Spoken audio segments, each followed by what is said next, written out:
Hello, good morning student. आज हम लोग अपने पुराने टॉपिक को एक बार मैं आपको रिवाइज़ करवा देती हूँ। हम लोग अपना पौधों में पोषण पढ़ रहे थे और हमने क्या क्या पढ़ लिया बेटा? हम लोगों ने प्रकाश संश्लेषण पढ़ लिया है, हम लोगों ने प्रकाश संश्लेषण की पूरी विधि पढ़ ली है। हमने देखा कि पत्तियों में ही भोजन बनता है, पत्तियों में भोजन क्यों बनता है, पौधों के दूसरे भाग में भोजन क्यों नहीं बना सकते, ये सब चीज़ें हमने पढ़ी। हमने कोशिकाओं के बारे में पढ़ा।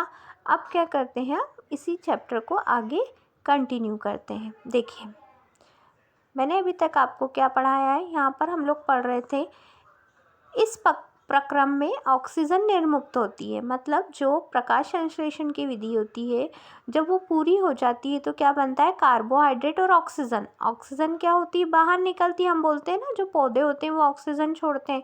तो कब छोड़ते हैं, जब उनका भोजन बनता है तो कार्बोहाइड्रेट और ऑक्सीजन दोनों बनती है, तो ऑक्सीजन को वो बाहर छोड़ देते हैं। कार्बोहाइड्रेट अंततः पत्तियों में स्टार्च के रूप में क्या हो जाती है, संचित हो जाती है, स्टार्च के रूप में रहती है। यहाँ पर आपको जो लीव होती है उसका डायग्राम खोल के बताया गया है। देखो क्या है, यहाँ पर जो ये आपको डॉट्स जैसे दिख रहे हैं, ये क्या है, क्लोरोफिल। इनमें कुछ ये देखो ऐसे छेद होते हैं, रंध्र, मतलब इनको स्ट्रोमेटा कहते हैं। द्वार कोशिका, ये कोशिकाएं होती है। यहाँ पर पत्ती का डायग्राम दिया हुआ है। जब इस पत्ती को आप काटते हो, इसके ऊपर से एक लेयर निकलती है। इसका एक्सपेरिमेंट बेटा आप लोग, जो आप लोगों का एलोवेरा होता है उसकी पत्ती में आप लोग उसको जब निकालते हैं तो आप आराम से इसको देख सकते हो। ये क्या होती है, इसकी द्वार कोशिका, और अंदर जो होती है इसके स्ट्रोमेटा होते हैं। स्ट्रोमेटा रंध्र जो होते हैं खुलते हैं और बंद होते हैं। ठीक है, ये डायग्राम में आपको समझ में आ रहा होगा, देखो, है ना।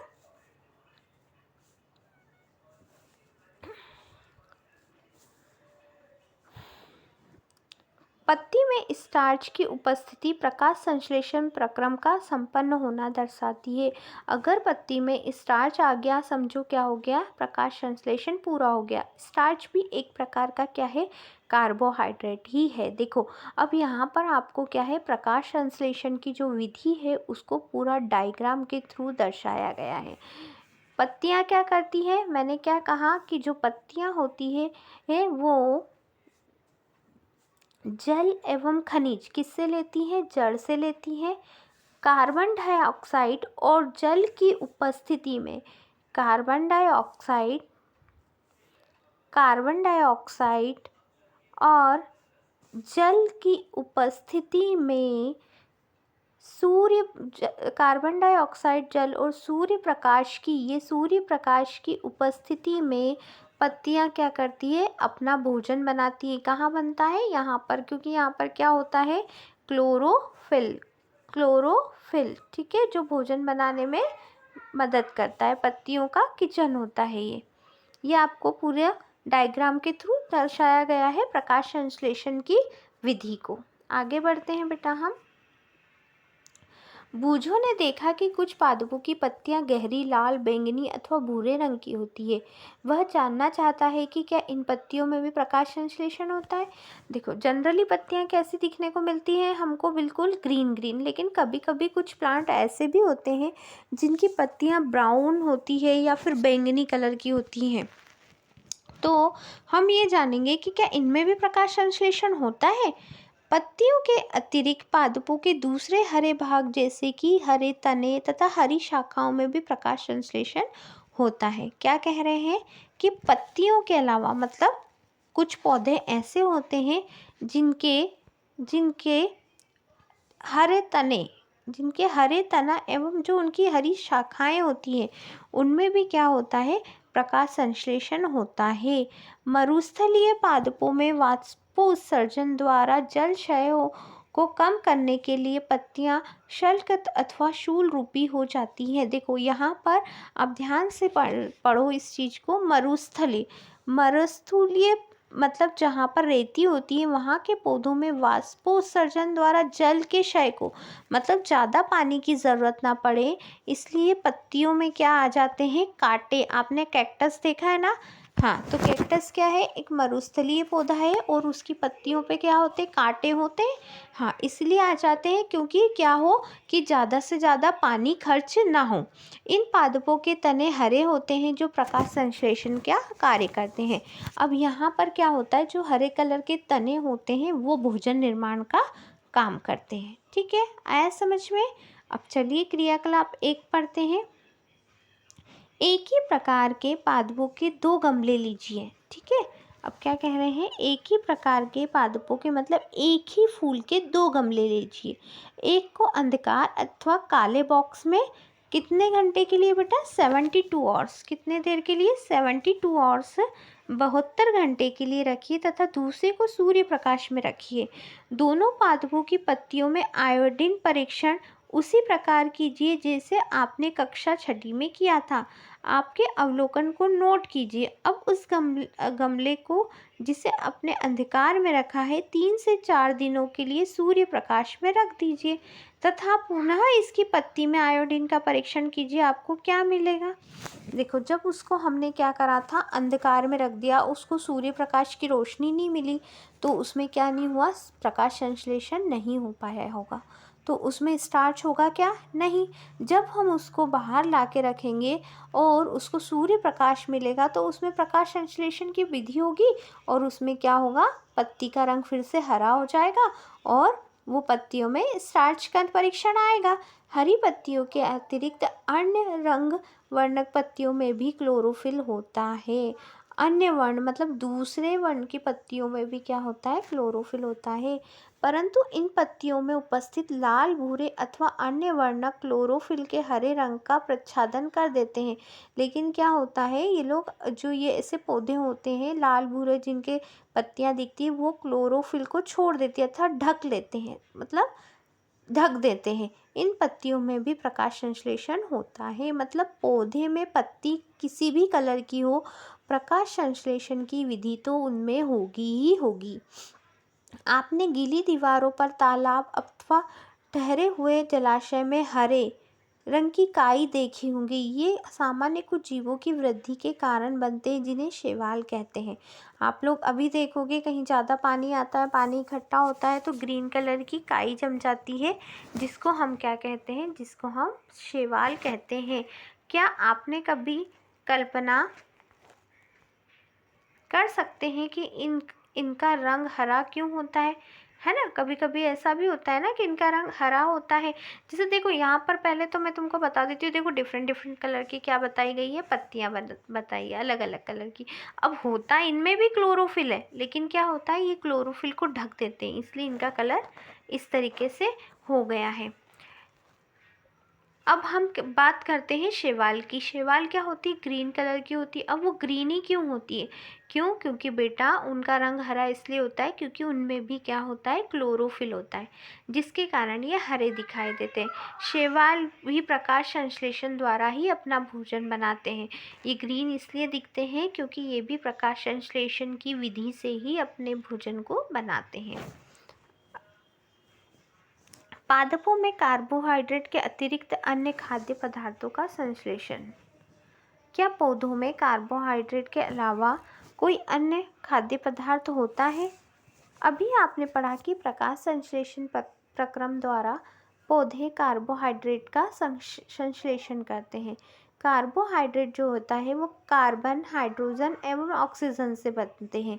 इनका उपयोग खाद्य के अन्य घटकों के संश्लेषण में होता है, परंतु जो प्रोटीन होता है वो नाइट्रोजनी पदार्थ है। कार्बोहाइड्रेट किन किन चीज़ों से बना होता है, कार्बन, हाइड्रोजन और ऑक्सीजन, ठीक है। लेकिन जो प्रोटीन होता है उसमें क्या होता है, नाइट्रोजन्स होते हैं, वो नाइट्रोजन से बनते हैं। इनमें कार्बन, ऑक्सीजन, हाइड्रोजन के अतिरिक्त नाइट्रोजन भी होता है ना।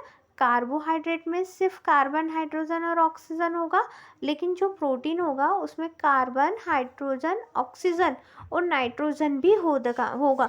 पादपों में नाइट्रोजन कहाँ से प्राप्त होता है, याद कीजिए वायु में नाइट्रोजन गैसीय अवस्था में प्रचुर मात्रा में पाया जाता है। मतलब जो हमारा इन्वायरमेंट होता है इनमें क्या होता है, नाइट्रोजन बहुत मात्रा में होता है।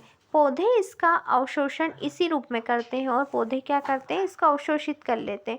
मिट्टी में कुछ विशेष जीवाणु होते हैं। हम जानते हैं मिट्टी में कुछ जीव होते हैं जो गैसीय नाइट्रोजन को उपयोगी यौगिक में परिवर्तित कर मृदा में निर्मुक्त कर देते हैं और क्या बना देते हैं, ये जो गैसीय नाइट्रोजन होते हैं वो सॉइल को यूजफुल बना देते हैं।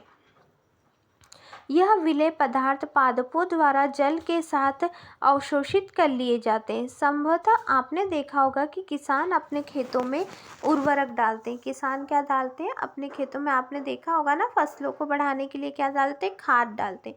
ये खाद क्या होते हैं बेटा, इनमें प्रचुर मात्रा में नाइट्रोजीनियस पदार्थ होते हैं।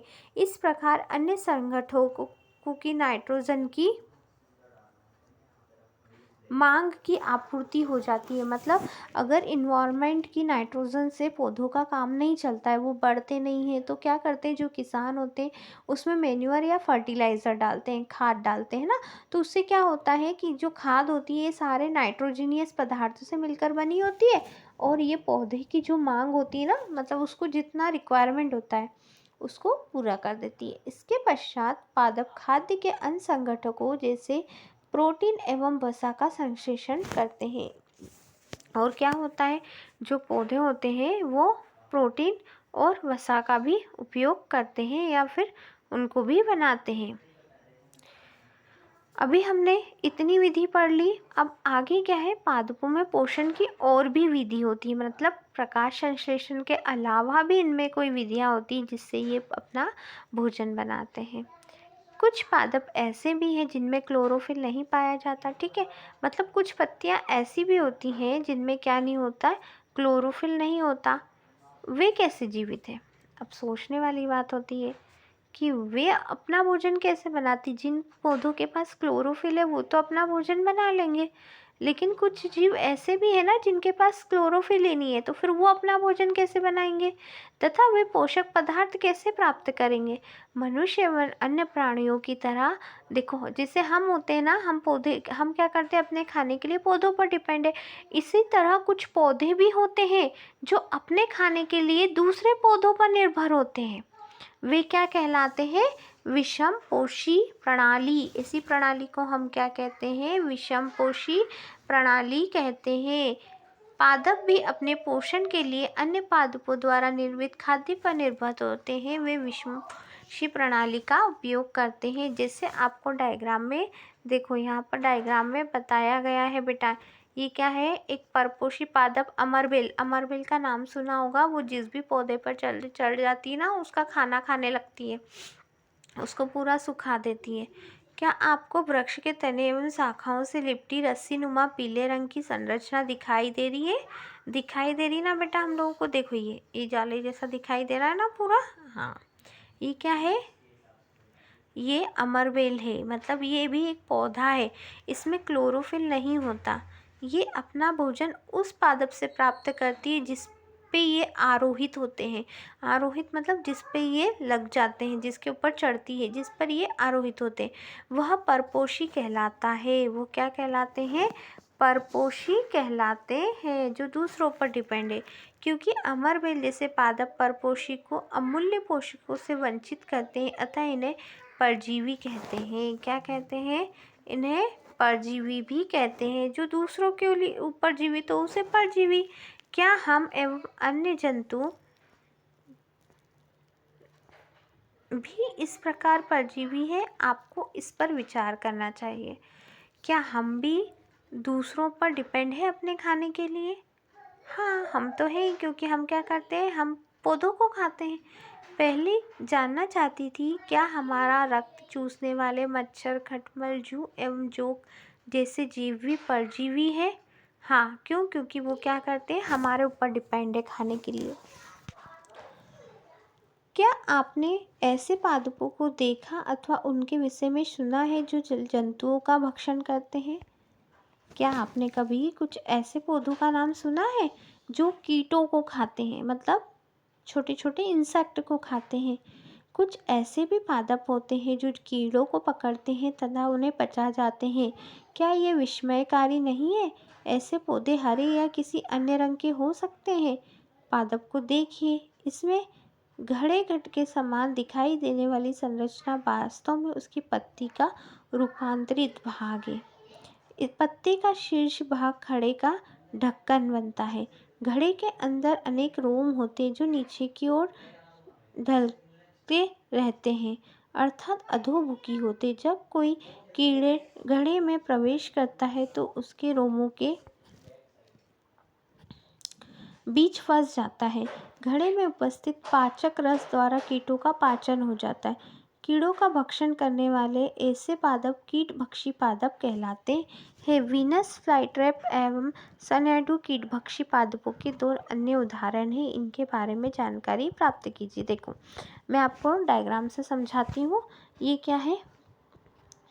ये है आपका वीनस फ्लाईट्रैप।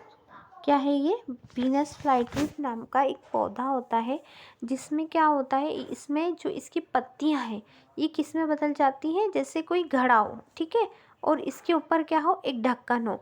जब इसमें से एक अजीब सा लिक्विड निकलता है जिसकी खुशबू आती है कीड़े हो उनको, तो वो क्या करते हैं, इसको पीने के लिए इसके अंदर जाते हैं। जैसे ही जाते हैं तो ये ढक्कन अपने आप ऊपर से बंद हो जाता है और वो जो कीड़ा होता है वो अंदर कुछ पाचक रस होते हैं उनके द्वारा क्या हो जाता है, पच जाता है ना, और वो वहीं पर मर जाता है। तो ऐसे पौधों को हम क्या कहते हैं, जो दूसरे कीटों का भक्षण करते हैं उन्हें कीटभक्षी पौधे कहते हैं। ठीक है। वीनस फ्लाईट्रैप तथा सनएडू कीटभक्षी पादपों के दो उदाहरण हैं। भुजो भ्रमित है, यदि घटप्राणी हरा होता है तो प्रकाश संश्लेषण संपादित करता, तो यह कीटों का भक्षण क्यों करता है? मतलब अगर ये पौधा हरा है तो इसमें तो प्रकाश संश्लेषण की विधि होना चाहिए। अब जब प्रकाश संश्लेषण की विधि होगी तो उसको दूसरों को तो खाने की क्या ज़रूरत? क्या यह संभव है? इस प्रकार के पादपों को मृदा से भी सभी पोषक तत्व नहीं मिल पाते जिन्हें उन्हें आवश्यकता होती है। पौधे ऐसा क्यों कर रहे हैं? क्यों? क्योंकि उन्हें जो मिट्टी से मिलना चाहिए वो पोषक तत्व नहीं मिल पाते हैं, इसलिए वो क्या करते हैं, दूसरे कीड़ों का भक्षण करते हैं।